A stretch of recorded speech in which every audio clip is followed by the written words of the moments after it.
Hello दोस्तों, आज का टॉपिक है इंडोक्राइन सिस्टम, अंतःस्रावी तंत्र। तो हमारे शरीर में इंडोक्राइन सिस्टम एक इम्पॉर्टेंट रोल प्ले करता है।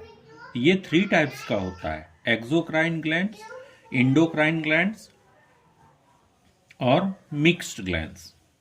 तो एक्सोक्राइन ग्लैंड्स में हम लोग देखते हैं तो उसको बोलते हैं बहिःस्रावी ग्रंथियां। ये ग्रंथि क्या होता है कि डक्ट ग्लैंड्स होता है, नलिका युक्त ग्लैंड्स होता है। इंजाइम का स्राव होता है, इसमें इंजाइम्स का स्राव होता है, जैसे दुग्ध ग्रंथि, स्वेद ग्रंथि, अश्रु ग्रंथि, श्लेष्म ग्रंथि और लार ग्रंथि। इसके बाद है इंडोक्राइन ग्लैंड्स, अंतःस्रावी ग्रंथियां। ये ग्रंथियां डक्टलेस ग्लैंड होती है। इसमें हार्मोन्स का स्राव होता है, रक्त के माध्यम से शरीर के विभिन्न भागों तक पहुंचाया जाता है। इसमें pituitary glands, thyroid glands, parathyroids glands होता है। और एक इसके अलावा होता है मिक्स ग्लैंड्स, मिश्रित ग्रंथियां, जो इंडो और एक्सो को मिला के होता है। इसको मिक्स ग्लैंड्स कहते हैं। इसका उदाहरण है अग्नाशय। इसमें इंजाइम्स और हार्मोन्स दोनों का स्राव होता है। तो सबसे पहले हम लोग ग्लैंड्स में, अब पिट्यूटरी ग्लैंड्स में, इंडोक्राइन ग्लैंड्स में देखेंगे पिट्यूटरी ग्लैंड्स। ठीक है, तो इसमें सबसे पहले है कि कहाँ पे होता है पिट्यूटरी ग्लैंड्स। तो हम लोगों के मस्तिष्क का एंटीरियर पोस्टीरियर लॉब जो होता है, तो एंटीरियर लॉब में सेप्नॉइड बोन के गड्ढे में उपस्थित होता है। एक बोन होता है सेप्नॉइड, तो उसके बोन के गड्ढे में उपस्थित होता है, जिसको सेला टर्शिका कहते हैं। ठीक है, और पिट्यूटरी ग्लैंड का भार 0.5 ग्राम होता है। इसको मास्टर ग्लैंड भी कहते हैं।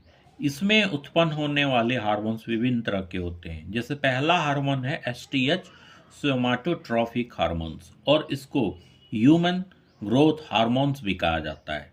ये शरीर की वृद्धि और हड्डियों की वृद्धि के लिए बहुत ही इंपॉर्टेंट होता है। अगर इसका अधिकता हो जाए तो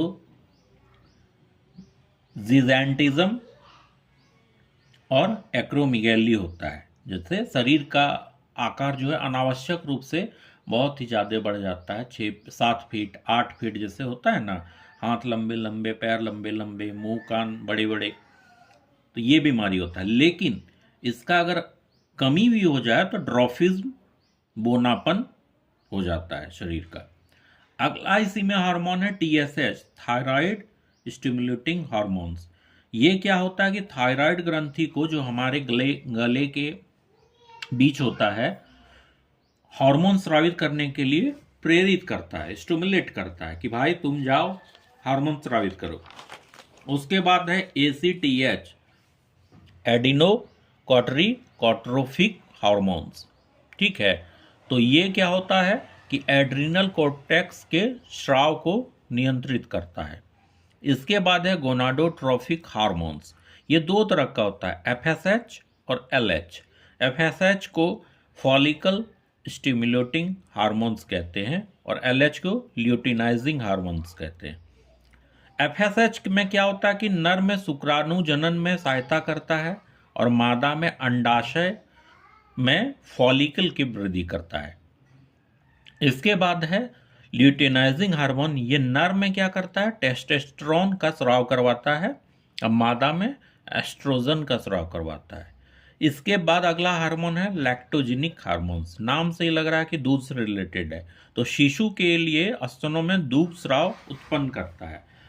जैसे अभी शिशु होता है किसी का, तो उसमें जो दूध स्राव उसको शिशु को चाहिए, तो उसके लिए क्या करता है कि लैक्टोजेनिक हार्मोन्स एक इंपॉर्टेंट रोल प्ले करता है। एंटी डायूरेटिक हार्मोन अगला है। ये क्या करता है कि शरीर का जल लवण संतुलित करता है। इसके बाद अगला हार्मोन है ऑक्सीटॉक्सिन। ऑक्सीटॉक्सिन क्या करता है कि गर्भाशय का संकुचन करता है और दूध का सक्रिय स्रावन करता है। तो ये हो गया पूरा हार्मोन। और यहाँ पे हम लोग पिट्यूटरी ग्लैंड्स का स्ट्रक्चर देखते हैं। ये देखिए कि यहाँ पे न्यूरो सेक्रेटरी सेल से जुड़ा हुआ है। आर्टरीज आया है, वेन्स आया है। ये बाइलॉब्ड स्ट्रक्चर है, एक तरफ थोड़ा बड़ा एक तरफ थोड़ा छोटा होता है। ये मस्तिष्क के सैफनॉइड बोन्स में उपस्थित रहता है, 0.5 ग्राम होता है।